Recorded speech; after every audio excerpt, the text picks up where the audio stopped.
दोस्तों नमस्कार। केंद्र सरकार जो कानून लाना चाहती है जिसके तहत कोई मुख्यमंत्री, प्रधानमंत्री या मंत्री 30 दिनों तक लगातार अगर जेल में रह गया, तो उसे अपने आप उसके पद से 31वें दिन मुक्त मान लिया जाएगा, यानी सरकार गिर गई समझ लीजिए। अगर ऐसा होता है तो क्या होगा हमारे देश के फेडरल स्ट्रक्चर का, क्या होगा हमारे देश के संघीय ढांचे का, ये बड़ा सवाल है। और सबसे बड़ा सवाल तो ये है कि क्या चुनी हुई सरकारों को गिराने की इजाजत क्या केंद्रीय एजेंसियों और राज्यपाल के हक में होनी चाहिए, उनके हाथ में होनी चाहिए?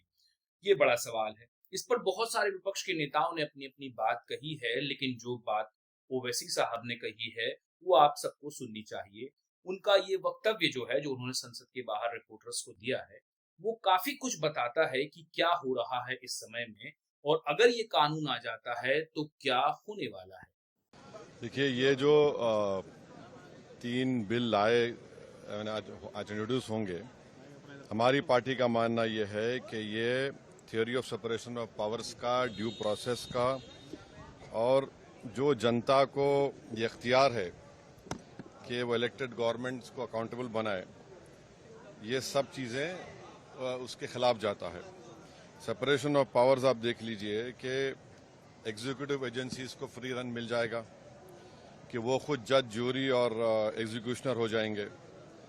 और मुख्यमंत्री को हटाना है तो असेंबली में हटाते हैं। अब आप मेरे को ये बताइए कि BNSS में इतने ऐसे सेक्शंस हैं कि किसी को भी आप एक सेक्शन लगा दीजिए 5 साल के ऊपर का, तो लाजमी है वो 30 दिन के अंदर, 30 अंदर BNS में यह है कि 90 डेज तक पुलिस कस्टडी ले सकती है। तो ये मेरे ख्याल से ये 1930 का गेस्टापो मूवमेंट हम भारत में देख रहे हैं कि जिस तरह वहां जर्मनी, उस वक्त के जर्मनी में गेस्टापो को बनाकर एक पुलिस स्टेट बना दिया गया। अब चीफ मिनिस्टर अकाउंटेबल नहीं होगा जनता को, बल्कि चीफ मिनिस्टर अकाउंटेबल होगा इन्वेस्टिगेटिंग एजेंसीज को। हमारे देश में SI से लेकर, इंस्पेक्टर से लेकर, ACP बोलिए, DYSP बोलिए, DCP बोलिए, एडिशनल CP, DGP तक कौन बनाता है इनको? रूलिंग पार्टी बनाती है। IT के ऑफिसर कौन बनाता है? ED के, CBI को रूलिंग पार्टी बनाती है। आप बताइए फिर कहां इंडिपेंडेंस रहेगा इन लोगों का? आप कैबिनेट के 6-7 लोगों को केस लगाइए, 30 दिन डालिए अंदर जेल में, गवर्नमेंट गिर गई उनकी। तो ये असल मकसद वो है, ये अनकॉन्स्टिट्यूशनल। अच्छा, उस बिल में ये भी है कि प्राइम मिनिस्टर को कौन अरेस्ट करेगा? प्राइम मिनिस्टर को बताइए।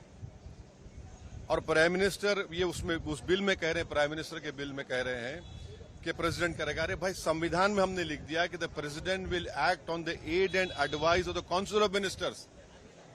ये उसका कॉन्ट्रडिक्शन। दूसरा, गवर्नर को आप इख्तियार दे रहे हैं, गवर्नर आप अपॉइंट करते हैं।